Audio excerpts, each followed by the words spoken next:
Posso começar? Satisfação revê-los. Estou muito feliz com vocês aqui. Obrigado pela oportunidade. Vivemos um momento ainda de intranquilidade no Brasil, por causa especial da criatividade de alguns. Ontem eu fui ao Supremo, a decisão foi na última hora, vocês surpreenderam. Hoje resolvi não ir. Motivo? Obviamente eu não sabia o que ia acontecer. Mas vamos lá. Eu espero hoje botar um ponto final nisso aí. Parece que tem algo pessoal contra mim. E a acusação é muito grave. E são infundadas. E não é da boca para fora. Eu vou demorar um pouco, mas tem muitas novidades para vocês. Vamos começar no final. Quando as eleições se acabarem. No dia 2 de outubro, 2 de novembro, alguns de vocês estavam lá na Alvorada e eu fiz um pronunciamento à nação. Coisa rara, né? Fiz um pronunciamento lido à nação. Eu vou ler apenas um parágrafo desse pronunciamento, que infelizmente não está no inquérito do ministro Alexandre de Moraes.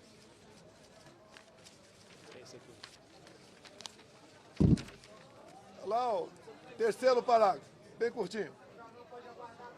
As manifestações pacíficas sempre serão bem-vindas, mas os nossos métodos não podem ser os da esquerda, que sempre prejudicaram a população, como invasão de propriedade, destruição de patrimônio, cerceamento do direito de ir e vir.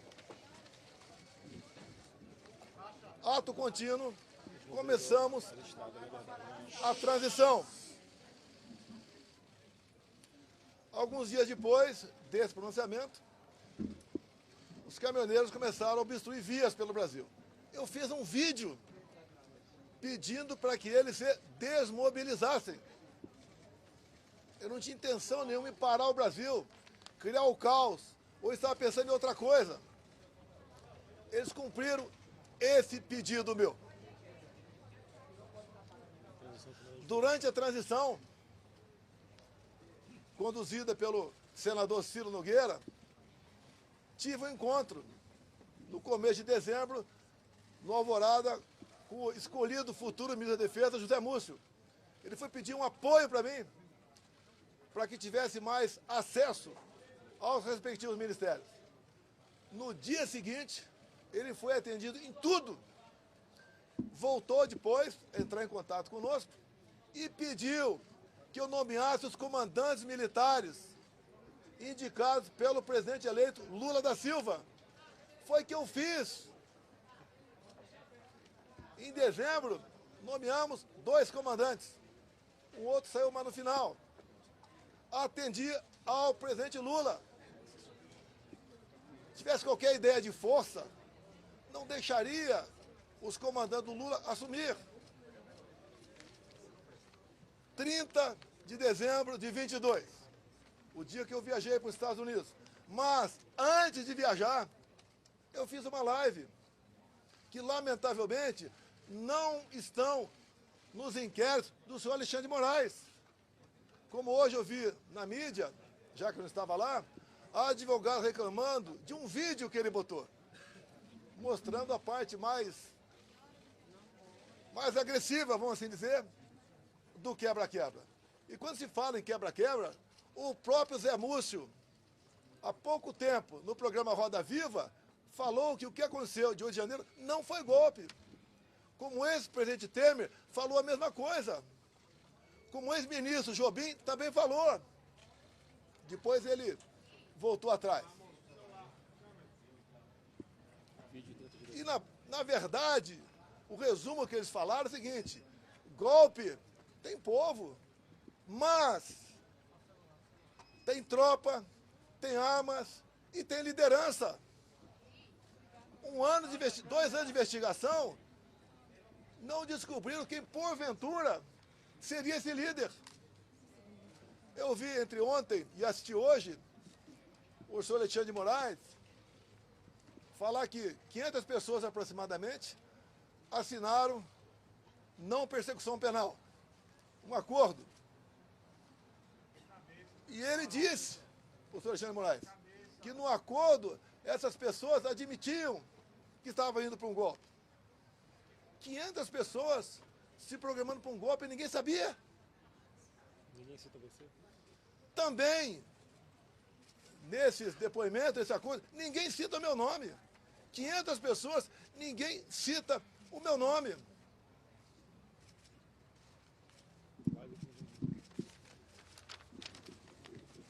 Vamos aqui para a live de 30 de dezembro, o dia que eu viajei para os Estados Unidos. Um pedacinho bem curto aqui, mas lamentavelmente as imagens não estão no inquérito do Alexandre de Moraes. Ele bota o que ele quer lá. Por isso, seus inquéritos são secretos ou confidenciais. Na live. E repito, em nenhum momento fui procurado para fazer nada de errado, violentando, seja o que for. Eu entendo que fiz a minha parte. Estou fazendo até agora a minha parte. Hoje são 30 de dezembro. Até hoje eu fiz a minha parte dentro das 4 linhas. Não vamos achar que o mundo vai acabar dia 1º de janeiro. Vamos para o tudo ou nada. Não! Não tem tudo ou nada. Inteligência. Mostrar que somos diferentes dos outros. Nós respeitamos as normas, as leis, a Constituição. Nós sabemos dar valor à liberdade.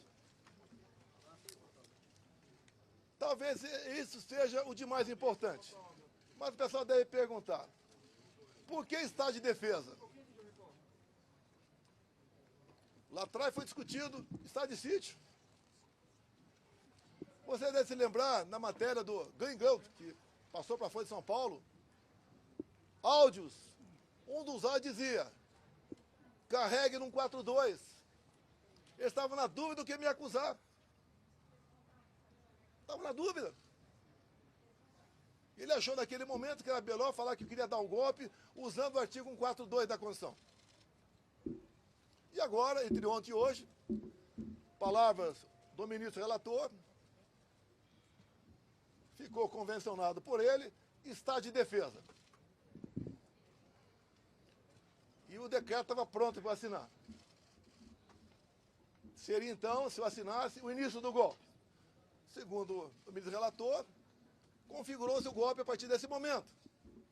Mas, antes de hipotética assinatura de um decreto de estado de defesa, como está no artigo 136 da Constituição, o presidente da República tem que convocar os conselhos da República e da Defesa. Aí seria o primeiro passo.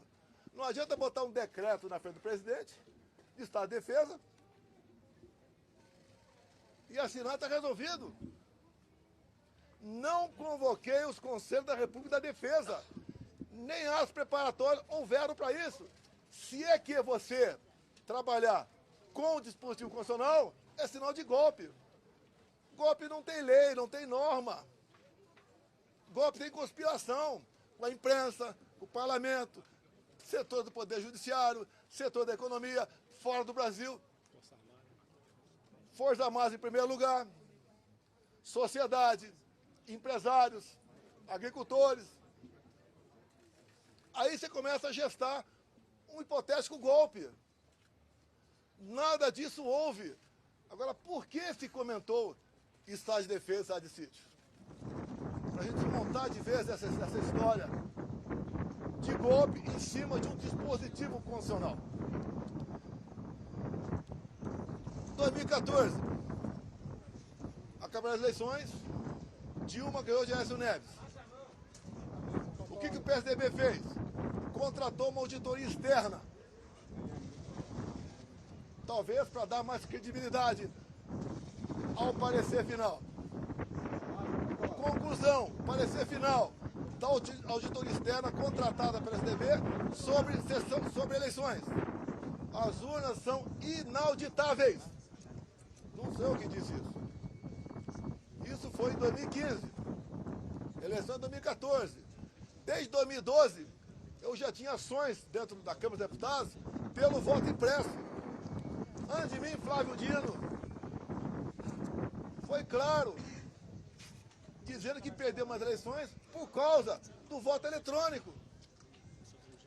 Antes disso também, Carlos Lupe, do PDT, em inserções de programa eleitoral gratuito, ele disse: eleições sem voto impresso é fraude. E foi ele que entrou com uma ação contra mim no TSE.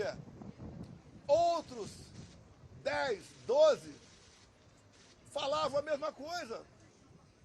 Eu não era sozinho, não estava sozinho na defesa do voto impresso. Eu não sou obrigado a acreditar, confiar num programador. Eu confio na máquina. Não sou obrigado a acreditar num programador. Em 2015, eu, deputado Jair Bolsonaro, aprovou uma emenda numa proposta de lei eleitoral, cujo relator era Rodrigo Maia, permitindo o voto impresso. A senhora Dilma Rousseff vetou. Foi derrubado o veto. Na Câmara, algo surreal. Até o PT votou para derrubar o veto. Ato contínuo. Fui convidado pelo ministro Supremo, Luiz Fux, a ir ao TSE. Chegando lá, encontrei o ministro Fux. Tratou muito bem, feliz. Ele me convidou para ir para lá. E falou que o TSE tinha tomado todas as medidas para implementar o voto impresso nas eleições de 2018. E ele falou: deputado, por falta de recurso, apenas 5% das sessões terão voto impresso. Eu falei: é uma excelente referência. É mais número de eleitores do que uma pesquisa. Eu só faço um pedido para o senhor: pulverize as urnas. Ele falou: já está programado, serão pulverizadas. O TSE começou a preparar. Deu um vídeo do ministro Gilmar Mendes, ministro Barroso, elogiando a nova urna eletrônica com a impressora do lado. Bem, poucos meses depois, por 8-3, o Supremo Tribunal Federal disse que a urna era inconstitucional. Essa ação foi proposta pela senhora Raquel Dodge na época, chefe do MP. Porque a impressão do voto, segundo o Supremo e ela segundo o Supremo e ela, a impressão do voto colocava em risco a segurança das eleições, o sigilo do voto. Esses foram os argumentos. Deixo claro que na Venezuela só foi possível detectar fraude o ano passado por causa do voto impresso. Foi a primeira vez que a Venezuela adotou o voto impresso. Por que a Venezuela fez isso? Já que o sistema eleitoral deles era exatamente igual ao nosso. Porque houve um momento que o governo Biden queria comprar petróleo da Venezuela. E não podia comprar o petróleo sem nada em troca. Então foi feito um acordo, governo Biden dos Estados Unidos, governo Maduro da Venezuela e oposição. E impuseram então o voto impresso. E foi testado a primeira vez, em dezembro do ano retrasado, na Venezuela, um referendo, se podia ou não invadir a Guiana para tomar posse da região de Essequibo, que depois que apareceu o petróleo, a Guiana ficou um país cobiçado. E o Maduro, quando foi votar no referendo, falou: aqui você vota sim, sim, sim, sim, papelzinho, não é igual a outro país, é papelzinho dentro da urna. E o Maduro aceitou por que o voto impresso? Já queria ter problema com a Maria Corina ou com o Capriles, os maiores adversários dele naquele momento. O que ele fez? Tornou-os Maria Corina e Capriles, inelegíveis por 15 anos. Qual a acusação? Atos antidemocráticos. Subiram no carro do som e criticaram o governo Maduro. Isso passou a ser ato antidemocrático. Você começa a lembrar um pouquinho do Brasil ou não? As duas oposições mais fortes, fora da ficha eleitoral, o Maduro pensou que fosse entrar em campo e ganhar para o WO. A Maria Corina organizou seu partido, organizou bases, fez um movimento por toda a Venezuela, muito parecido com o meu aqui, onde a multidão ia atrás. 300 mil mortes em São Paulo, milhares de pessoas por todo o Brasil. Tiveram as eleições. A Maria Corina se organizou, não vou entrar em detalhe aqui, se organizou. Quando começou a apuração, chegando na casa de 70%, o que o Maduro fez? Suspendeu. E logo depois, se autodeclarou eleito presidente da Venezuela, ou melhor, reeleito. Mas a oposição tinha boletim de urna, tinha atas. E essa questão se alastrou fora da Venezuela. Chegou-se à conclusão, então, que tinha havido fraude por parte do Maduro. E tinha que encerrar as eleições por ali, caso contrário, ia dar a vitória do Edmundo, o candidato da Maria Corina. E dali para frente vocês sabem a história. O governo brasileiro, o PT reconheceu a vitória do Maduro. O governo brasileiro, Lula da Silva já, não quis reconhecer. Houve um entreveiro entre ambos. O Maduro falou em certo momento: a sua justiça eleitoral reconheceu você vitorioso aí. A minha reconheceu aqui. Fique quieto ou vou falar. Palavra do Maduro. O voto impresso é um direito. Como a contagem pública de votos tem que ser feita. A Alemanha não aceitou o voto igual ao nosso. Tá? Não, desculpa aqui. Eu não vou atender, só respeito a você. Não vou te atender aqui. Tá? Tá, ok. Depois eu fico aberto a... Então o voto impresso, mais de 400 deputados derrubaram o veto em 2016 para 2017. Se você não levantar, tá de boa. Eles estavam atacando a democracia, quem votou para derrubar o veto, atentaram contra o Estado Democrático de Direito.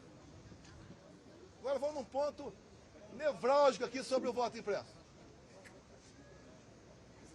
Quando acabaram as minhas eleições, a última agora, em 22, o meu partido peticionou o TSE. No dia seguinte, o ministro-presidente do TSE, Alexandre de Moraes, não aceitou, mandou arquivo e nos deu uma multa de 22 milhões de reais. Alguém já viu um advogado ser multado por aí? Por peticionar alguém do Poder Judiciário? Se ele tivesse recorrido, a multa poderia passar para 200 milhões. Ou até mesmo, quem sabe, caçar o registro. Então, não tínhamos como discutir dentro da justiça eleitoral essa questão. Vamos voltar um pouquinho para 2018. Depois voltar para 22. 2018, eu ganhei no segundo turno. Uma enxurrada de votos, teve a facada. Mas,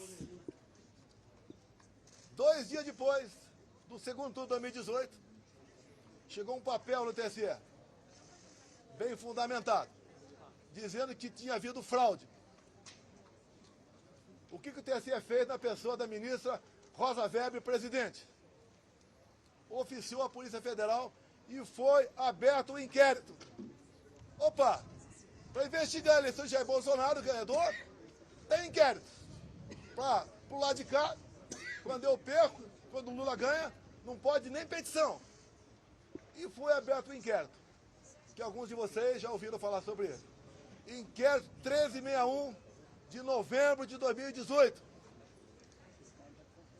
Para apurar fraude. E foi dada uma atenção muito especial, por determinação da presidente, para resolver rápido a questão de fraude. Estava na cara que já havia havido fraude. Para me tirar e botar o Haddad.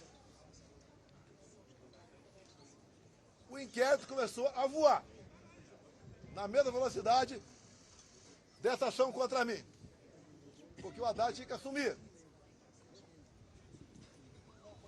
Eu fiquei sabendo desse inquérito em 21. Por que em 21? A Câmara dos Deputados começou a discutir o voto impresso. A autora da PEC, Bia Kiss, relator da PEC, Felipe Barros, do Paraná. Alguém falou de inquérito 1361 que até aquele momento eu não sabia. A comissão especial votou um requerimento e aprovou por unanimidade para buscar esse inquérito na Polícia Federal. E o Felipe Barros teve cuidado, quando pediu esse inquérito, se havia algo reservado, algo que tivesse uma classificação sigilosa para não divulgar. A resposta do delegado, não. O inquérito chegou na mesa, então, da presidente da comissão especial, Bia Kiss. Foi distribuída cópia para todo mundo. Um documento ostensivo. Eu também tive acesso.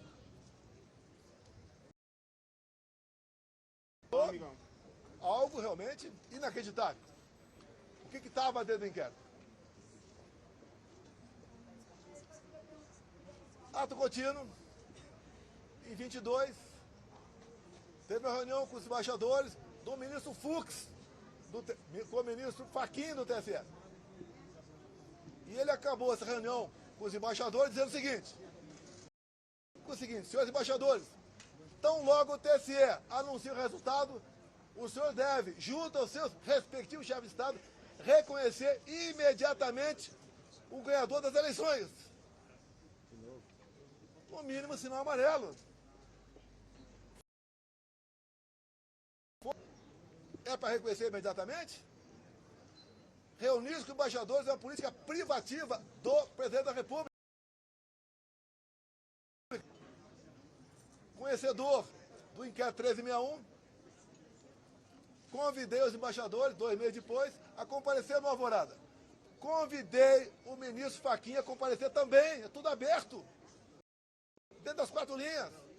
Ele não foi. Ali eu mostrei o que era o inquérito 1361.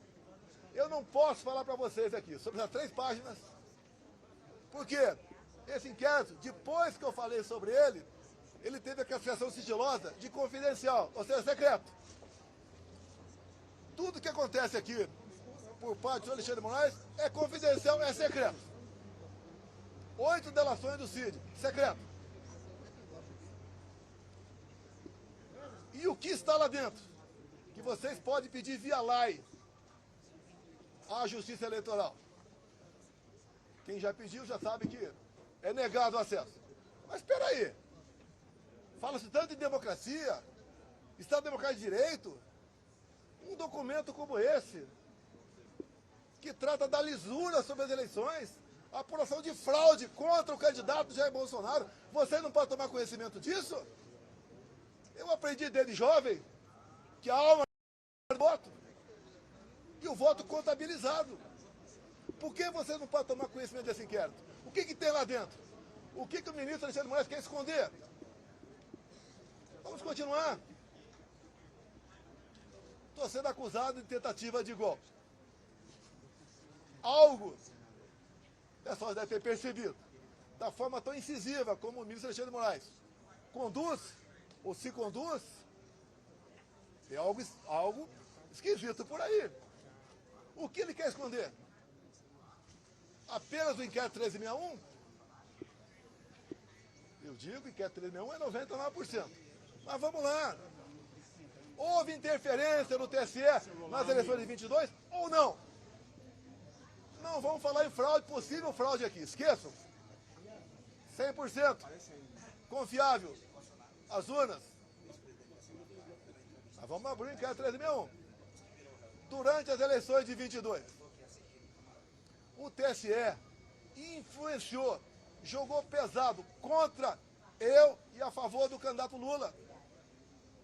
Eu não pude mostrar imagens do Lula defendendo o aborto.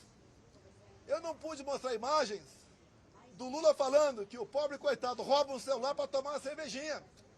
Eu não pude mostrar imagens do 7 de setembro. imagens do enterro da Rainha Elizabeth, de parte do meu discurso na ONU.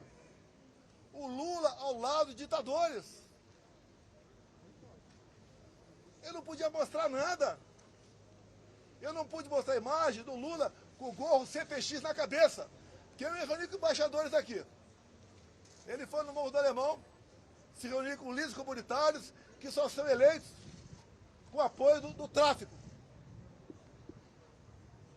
Eu não pude mostrar nada.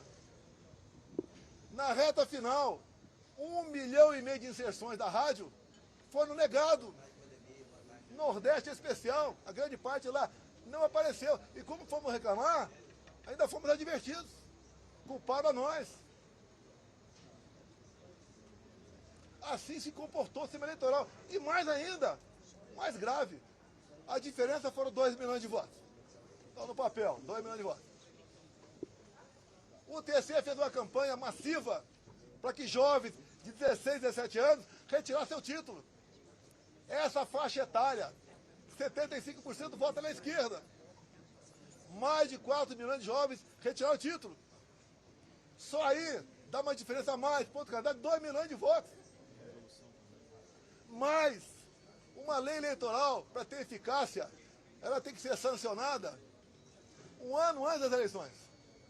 As resoluções, 6 meses antes, entre o primeiro e o segundo turno de 22, houve a resolução do TSE. Era para censurar. Até a ministra Carmen Lúcia falou o quê? Olha, eu sou contra a censura, mas um momento aqui especialíssimo. Vou votar sim. E o Alexandre de Moraes aprovou uma resolução entre o primeiro e o segundo turno, proibida por lei, com mais força ainda. A justiça eleitoral foi para cima do pessoal da direita, desmonetizando páginas, derrubando páginas, prendendo gente. Fizeram barbaridade contra a minha pessoa. A justiça eleitoral se comportou corretamente, dado que eu falei aqui, sim ou não? Eu que sou golpista?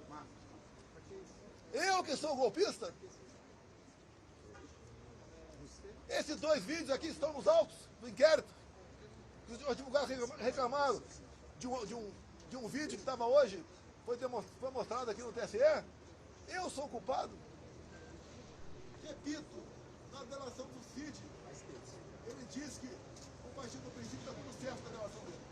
Ele diz ali que ficou sabendo do 8 de janeiro, no dia 8 de janeiro. Mas, já falei, estou repetindo, nos 500 acordos de não persecução penal, em nenhum deles, que eu tenho conhecimento, alguém cita meu nome. Graças a Deus eu saí aqui dia 13 de dezembro. Eu não queria passar faixa com um cara com passado, como o Lula tem. Não há crime nenhum não passar faixa. Não está escrito que é proibido passar faixa. Fui para os Estados Unidos. E essa artimanha, o ministro Flávio Dino, na justiça, negou os vídeos do 8 de janeiro. Quase 200 máquinas. Entregou apenas 4 vídeos e falou que o contrato tinha vencido. Pelo amor de Deus! Pelo amor de Deus! Eu sou golpista. 8 de janeiro, eu estava nos Estados Unidos. Uma das 5 acusações contra mim é destruição de patrimônio. Só se for por telepatia.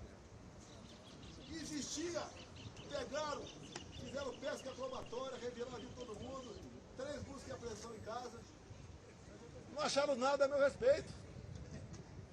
O próprio Cid falou que os militares estavam de férias no início de janeiro. Daí inventam, o Lula ia assinar uma GLO. Se assinar é problema dele, pô. Vai dar golpe com os comandantes do Lula? Se os meus tivessem mantido, podia até ter uma elucubração nesse sentido. Os comandantes jamais embarcariam numa aventura. Discutir, como disse o então comandante do Exército, meu, discutir hipóteses de dispositivos condicionais não é crime.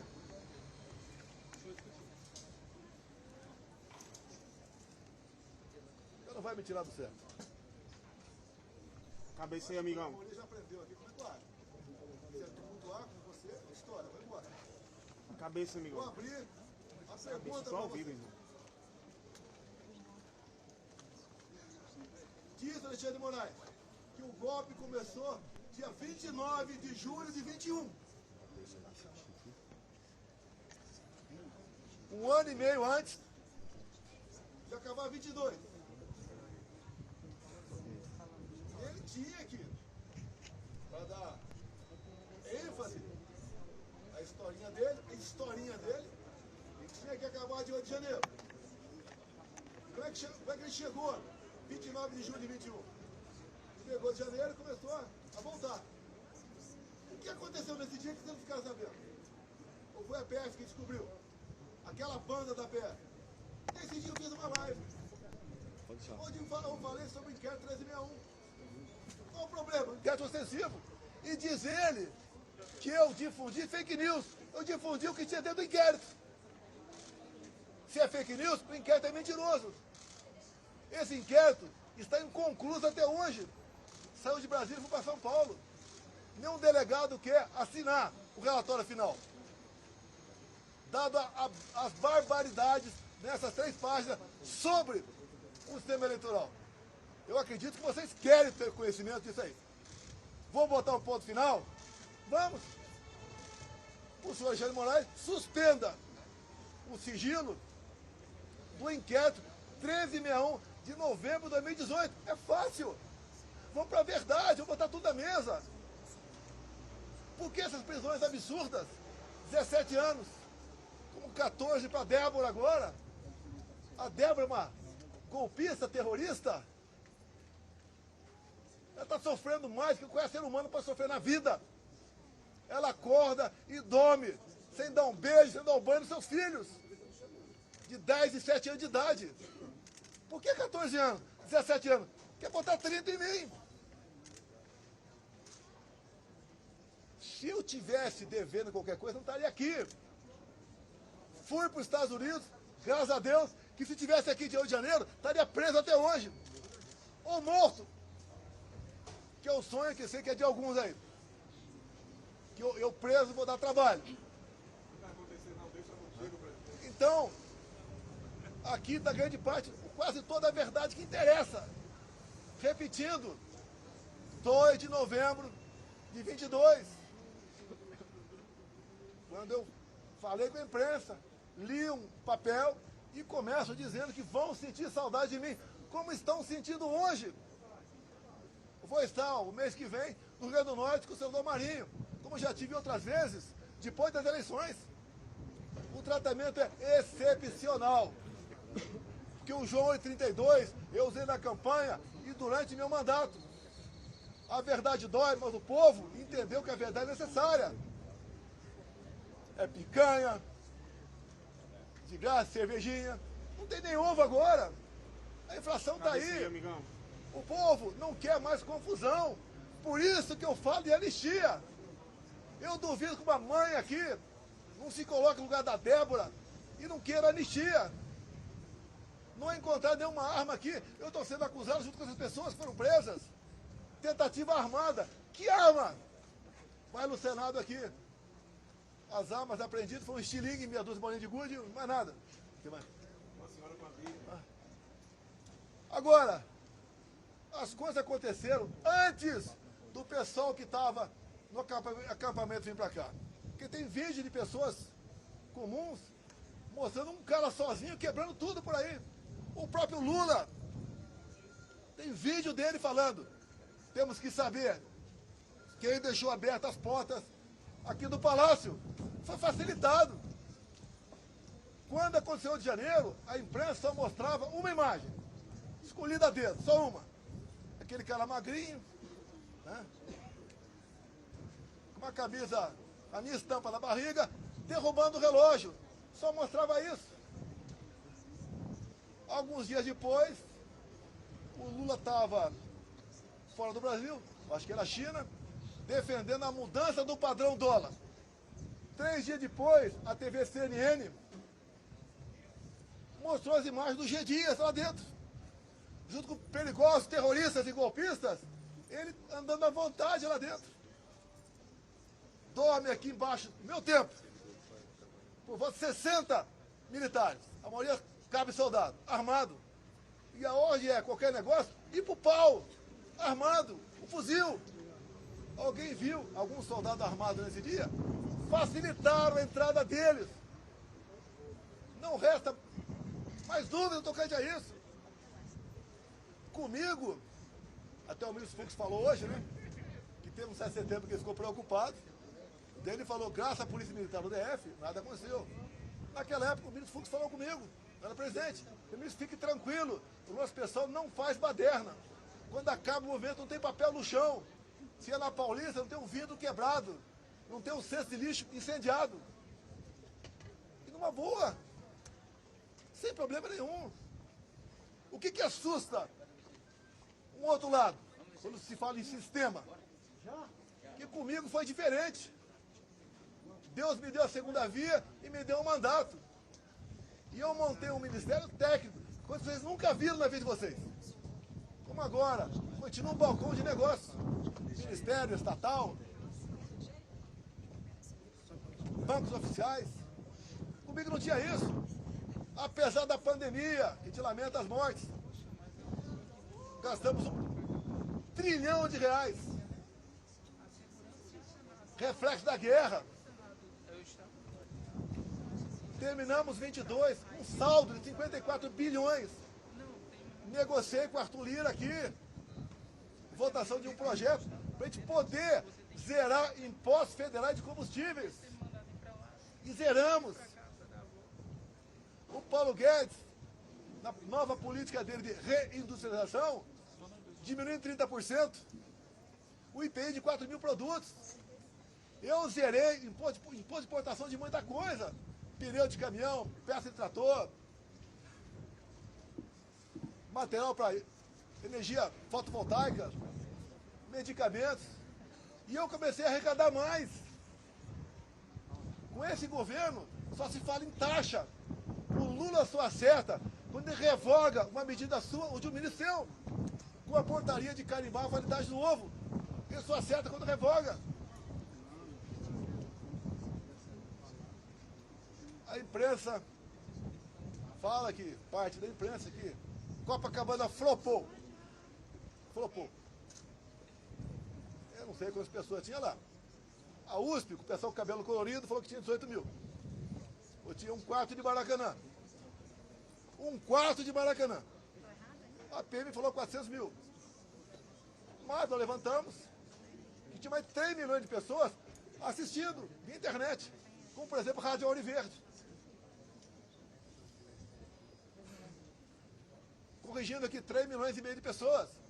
E quando eu falei em concentrar no Rio, com todo respeito aos parlamentares do meu lado, se ele fizesse um movimento na cidade dele, ia ter uma certa repercussão. Que eu queria que o pessoal ouvisse o que eu falei, o que o Malafaia falou, o que o Nicolas falou. Vamos mudar um pouco esse repertório para São Paulo. Vamos ver se a Damares fala. A Michele volta para lá, porque ela estava em convalescença. Agora, dia 30, agora, vai ter o movimento da esquerda. Estou até promovendo o movimento da esquerda na Paulista. Qual é a pauta? Prisão para o Bolsonaro. E sem anistia. Lá não tem mãe, não. Que não se coloca no lugar da Débora. Vamos ver quantas pessoas vão para lá. Na semana seguinte, 6 de abril, vai ter o nosso. Tudo acertado com o Tarcísio. Devemos ter pelo menos 6 governadores. Mais de 50 parlamentares. Vamos continuar nessa luta da anistia. A anistia é perdão, é passar a borracha. É fazer o Brasil voltar à sua normalidade. Eu não quero conflito, confronto. Eu quero o bem-estar do meu povo. Não tenho obsessão pelo poder, tenho paixão pelo Brasil. E quando alguns falam inelegível, por que eu estou inelegível? Porque me reuni com embaixadores? Não foi com traficante no Morro do Alemão, não. Abuso de poder político? Qual voto eu ganhei junto a embaixadores? A outra inelegibilidade, abuso de poder econômico. Acabou aqui o 7 de setembro. Com toda certeza, 1 milhão de pessoas aqui, parecia uma plantação de girassol amarelo. Deixei minha faixa, acabou o 7 de setembro. A estrutura dos palanques que estavam por lá de lá, subi no carro de som Cida Malafaia. E ali, eu fiz o pronunciamento. E que coisa ridícula. Por ocasião da votação da minha inelegibilidade, o ministro Alexandre de Moraes, falando, inclusive, ele fez um coro de imbrochável, imbrochável. O que é isso? Eu falei para um cara que estava lá embaixo, aquela medalha é minha, não foi no microfone. E se tivesse falado, qual o problema? Como agora está um grito aí, quando qualquer lugar que eu vou, chip, chip, chip. Qual o problema? Qual o problema? Alguém viu corrupção como estatal comigo?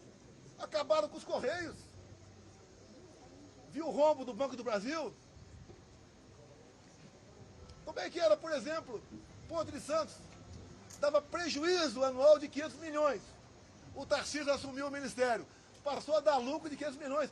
Para onde ia esse 1 bilhão de reais? Ia para o bolso de alguém. Que, obviamente, começou a trabalhar contra mim. Perdeu 1 bilhão por ano. Você vai lá em Itaipu Binacional. Era conhecida apenas como uma empresa que gerava energia.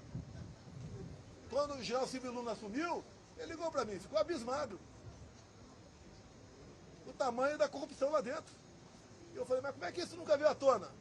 Ah, porque ó, Itaipu Binacional, por ser binacional, não é auditada pelo TCU. Podia meter o braço até o sovaco e roubar. Nós tapamos esse rombo. Junto com o ministro Saxida, foi a reta final. O que nós fizemos? Reduzimos em 45% o preço da tarifa em dólar. E mais, começamos e concluímos a segunda ponte com o Paraguai. Não é uma pinguela, não.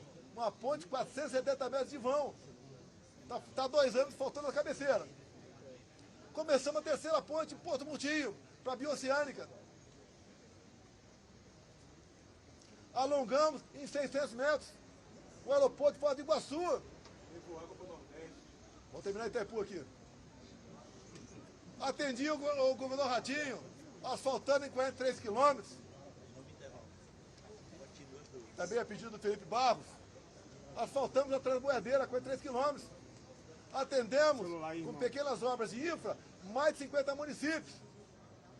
O então secretário da Pesca, Jorge Seife, começou a tratativa com o Paraguai para nós praticarmos a piscicultura no Lago de Foz. A previsão era aumentar em 20% a produção de pescado no Brasil. Faltou o último passo, que mesmo do nosso lado tinha que ter autorização do Paraguai. Mais um exemplo do estatal, que deixar de meter a mão nela. Os bancos do Brasil, Caixa Econômica, BNDES, cada diretoria era um partido, ou um grupo que trabalhava lá, não pelo banco, para si. Eu tive uma vez, uma pessoa muito importante, né? Foi me visitar e tinha um problema no Banco do Brasil. Era um problema de quase 200 milhões de reais. E ver se eu podia resolver. Eu tomei conhecimento. Chamei o presidente do banco. O que tu acha disso? Ele falou, não dá por causa disso, disso. Tá bom.